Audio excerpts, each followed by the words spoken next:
হৰে কৃষ্ণ। আপোনালোকৰ সকলোকে স্নান যাত্ৰা মহামহোৎসৱৰ হিয়াভৰা ওলগ জনালোঁ। স্নান যাত্ৰাক দৈৱ স্নান পূৰ্ণিমা নামেৰেও জনা যায়।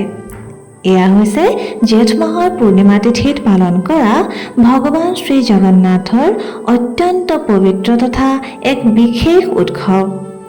বিশেষ নহ'বই বা কিয়, যিহেতু স্কন্দ পুৰাণৰ অনুসৰি এয়া হৈছে ভগৱান শ্ৰী জগন্নাথৰ প্ৰাকট্য দিৱস আৰু 2026 বৰ্ষৰ এই পবিত্ৰ তিথি হৈছে আজি, অৰ্থাৎ 29 জুন তাৰিখ সোমবাৰে।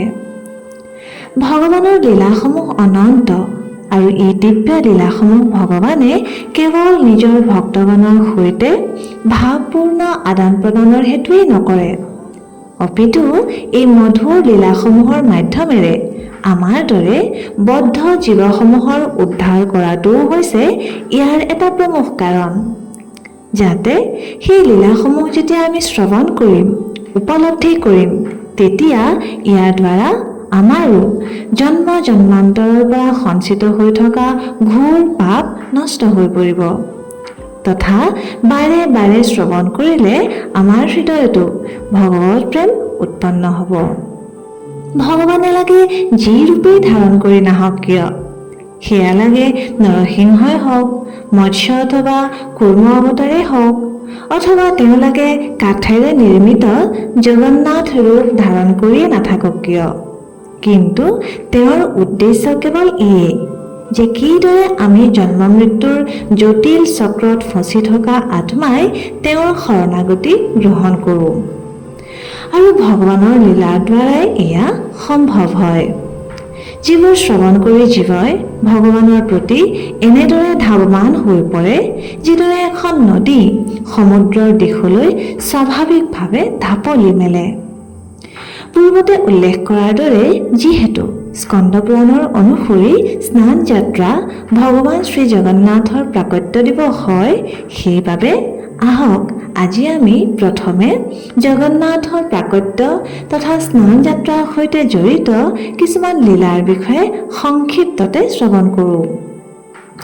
এবাৰ দ্বাৰকাত মাতা ৰোহিণীয়ে ভগৱান শ্ৰীকৃষ্ণৰ সকলো পাত্ৰাণীক বৃন্দাবনত ভগৱান শ্ৰীকৃষ্ণই ৰাধাৰাণী তথা অন্য বৃন্দাবনবাসী তথা গোপীসকলৰ সৈতে কৰা শৈশৱৰ অতি মধুৰ লীলাসমূহৰ বিষয়ে বৰ্ণনা কৰি আছিল।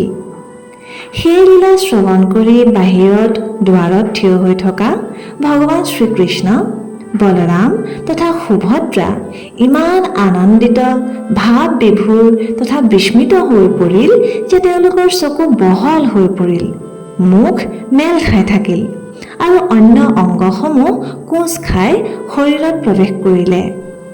এইদৰেই পৰমেশ্বৰ ভগৱান শ্ৰীকৃষ্ণ প্ৰভু জগন্নাথ হৈ পৰিল।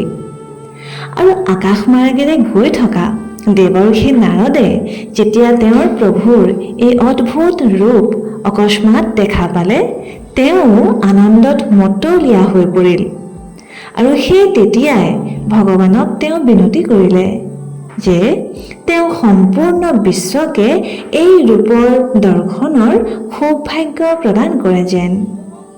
সেই অনুসৰি কিছু সময়ৰ পিছতে ৰজা ইন্দ্ৰদ্যুম্নই দেৱৰ্ষি নাৰদৰ এই ইচ্ছাও পূৰণ কৰিলে।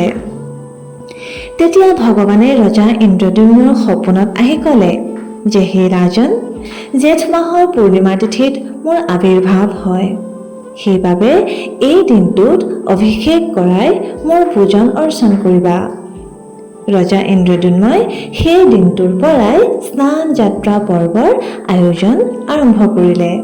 জগন্নাথ পুৰীত ভগৱান জগন্নাথৰ এনেইতো অনেক উৎসৱ পালন কৰা হয় আৰু এই সকলোবোৰ উৎসৱৰ আৰম্ভ হয় স্নান যাত্ৰাৰ পৰা।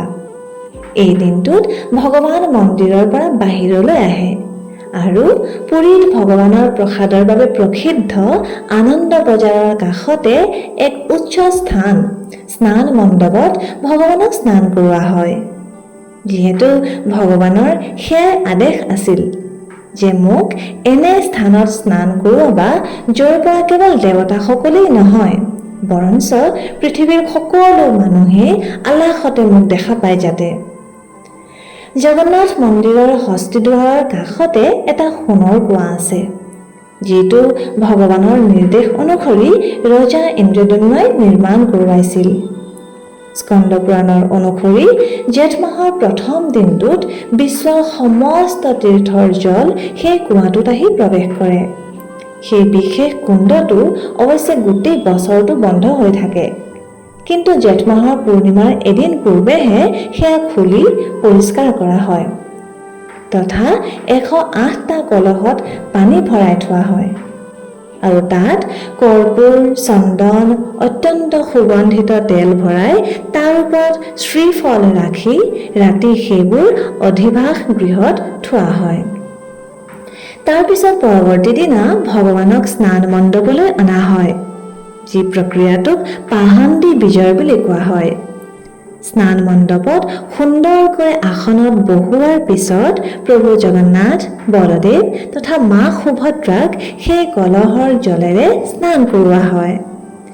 সেই দিনটোত অৰ্থাৎ স্নান পূৰ্ণিমাৰ দিনা অৰ্থাৎ আজি পুৱাৰ পৰা সূৰ্য অস্ত পৰ্যন্ত ভগৱানক স্নান কৰোৱা হয়।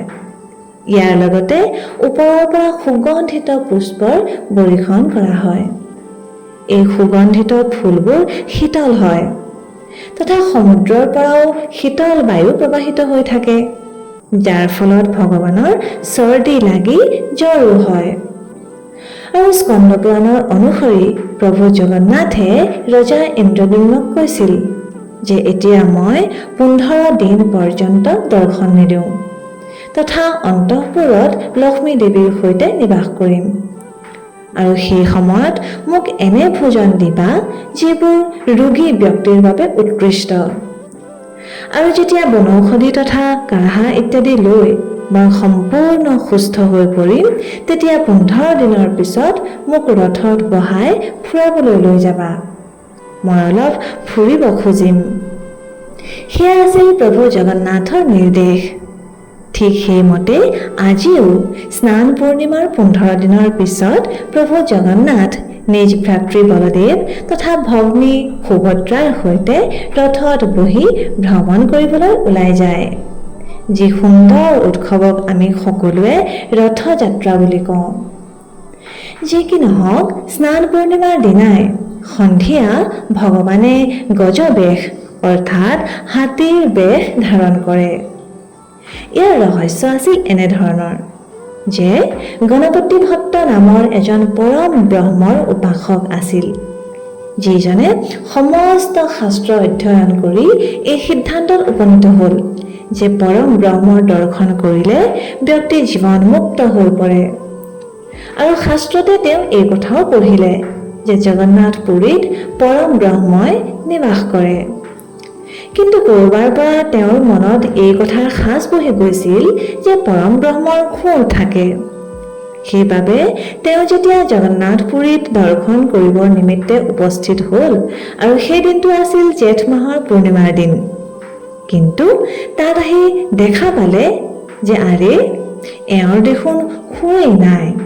গণপতি ভট্টৰ বিশ্বাসত যেন কিবা কেলুন লাগিল আৰু তেওঁ ভাবিবলৈ ধৰিলে, এওঁ পৰম ব্ৰহ্ম হ'ব নোৱাৰে। আৰু বাস্তৱিকতে পৰম ব্ৰহ্ম হোৱা হ'লে তেওঁৰ দৰ্শন লাভ কৰা ব্যক্তিসকল পুনৰ ঘূৰি কেনেকৈ আহিল? এওঁলোকে দেখোন মুক্তি প্ৰাপ্তি কৰিব লাগিছিল। এনেদৰে কথাবোৰ ভাবি চিন্তি তেওঁ তাৰ পৰা গুচি যাবলৈ ধৰিলে।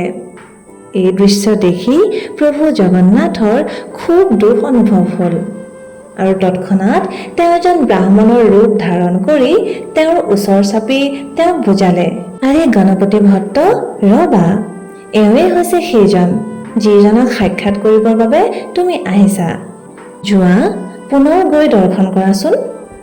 এই কথা শুনি গণপতি ভট্ট পুনৰ ঘূৰি গৈ দেখা পালে সঁচাই প্ৰভু জগন্নাথ তথা বলদেৱৰ হাতীৰ মস্তক, দীঘল দীঘল শুৰ আৰু হাতীৰ দাঁতো আছিল। আৰু তেতিয়া তেওঁৰ হেৰুৱা বিশ্বাস তৎক্ষণাৎ পুনৰ ঘূৰি আহিল যে এওঁৱেই পৰম ব্ৰহ্ম হয়, এওঁৱেই ভগৱান, আৰু এওঁৱেই হৈছে সেইজন যিজনৰ মই আৰাধনা কৰোঁ। সেই তেতিয়াৰ পৰাই প্ৰত্যেক স্নান যাত্ৰাৰ দিনা গধূলি প্ৰভু জগন্নাথৰ গজবেশ ধাৰণ হয়। প্ৰভু জগন্নাথ তথা বলদেৱক গজৰ বেশ ধাৰণ কৰোৱা হয় আৰু মা সুভদ্ৰাক পদ্ম ফুলেৰে শৃংগাৰ কৰা হয়। সেইবাবে ভগৱানৰ মহানতা চাওকচোন, যিজন ভগৱানক কেৱল ব্ৰহ্মাই নহয় বৰঞ্চ মহাদেৱ শিৱইও পূজা কৰে। তেওঁ নিজ ভক্তৰ ইচ্ছা পূৰণ কৰিবৰ নিমিত্তে কেতিয়াবা জগন্নাথ হৈ পৰে আৰু কেতিয়াবা গজাননৰ ৰূপ ধাৰণ কৰে। সেইবাবে তেওঁক ভাৱগ্ৰাহী জনাৰ্দন বুলি কোৱা হয়।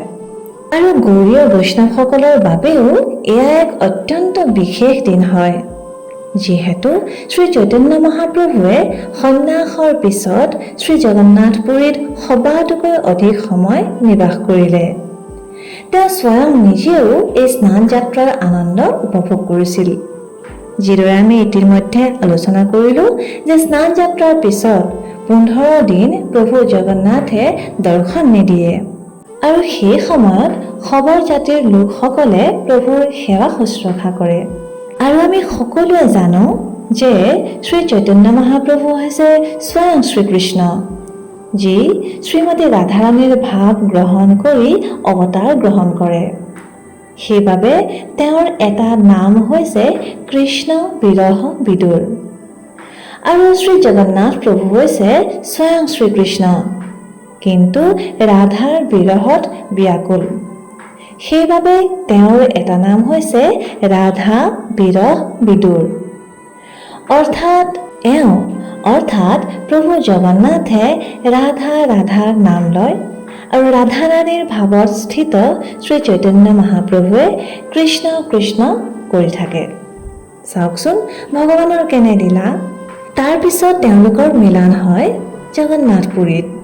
কিন্তু স্নান যাত্ৰাৰ পিছত যেতিয়া প্ৰভু জগন্নাথৰ দৰ্শন প্ৰাপ্তি নহয়, তেতিয়া সেই ৰাধাৰাণীৰ ভাৱত থকা শ্ৰী চৈতন্য মহাপ্ৰভুৱে এই বিৰহ সহন কৰিব নোৱাৰে। তেওঁ ব্যাকুল হৈ এই অনৱসৰ কালছোৱাত চাৰিওদিশে অনাই বনাই ঘূৰি ফুৰি অৱশেষত উপস্থিত হয়গৈ অলাৰনাথ মন্দিৰত, য'ত আছিল ভগৱান শ্ৰীবিষ্ণুৰ 4 হাতযুক্ত শংখ চক্ৰ গদা পদ্মৰ স্বৰূপ। আৰু শ্ৰী চৈতন্য মহাপ্ৰভুৰ বিৰহ বেদনা এনেই তীব্ৰ আছিল যে প্ৰভু শ্ৰীবিষ্ণুৰ অৰ্থাৎ অলাৰনাথৰ 2 হাত অন্তৰ্ধান হৈ শ্যাম সুন্দৰলৈ পৰিৱৰ্তন হৈ পৰে। আৰু যিটো পাথৰ বা শিলত শ্ৰী চৈতন্য মহাপ্ৰভুৱে বহি তেওঁক প্ৰণাম জনালে, সেয়াও চাৰিও দিশৰ পৰা তেতিয়া গলি গৈছিল। সেই পাথৰটো আজিও তাত ঠিক সেইদৰেই সংৰক্ষণ কৰি থোৱা হৈছে। সেইবাবে তেতিয়াৰ পৰা গৌড়ীয় সম্প্ৰদায়ৰ লোকসকলেও অনৱসৰ কালছোৱাত অলাৰনাথতে নিবাস কৰে, ভজন কীৰ্তন কৰে। আৰু এইদৰে এই স্নান যাত্ৰাই গৌড়ীয় বৈষ্ণৱসকলৰ বাবে উৎসৱৰ সৈতে বিৰহৰ ভাৱো কঢ়িয়াই আনে। এনেদৰে পালন কৰা হয় ভগৱান শ্ৰী জগন্নাথৰ পবিত্ৰ স্নান যাত্ৰা উৎসৱ, যি মহান দিনত ভগৱান শ্ৰী জগন্নাথৰ প্ৰাকট্য হ'ল তথা নিজৰ দাৰু ব্ৰহ্ম ৰূপত নীলাচল অৰ্থাৎ জগন্নাথপুৰী ধামত কৃপাপূৰ্বক আৱিৰ্ভূত হৈ সমস্ত জগতবাসীৰ ওপৰত তেওঁৰ অহৈতুকী কৃপা পৰীক্ষণ কৰিলে। তেন্তে আহক আজি এই অত্যন্ত মহত্বপূৰ্ণ দিৱসটোত ভক্তবৎসল ভাৱগ্ৰাহী ভগৱান শ্ৰী জগন্নাথৰ আমি সকলোৱে চৰণ গ্ৰহণ কৰোঁ তথা এই মানৱ জীৱন সফল কৰোঁ। ধন্যবাদ। জয় জগন্নাথ। হৰে কৃষ্ণ।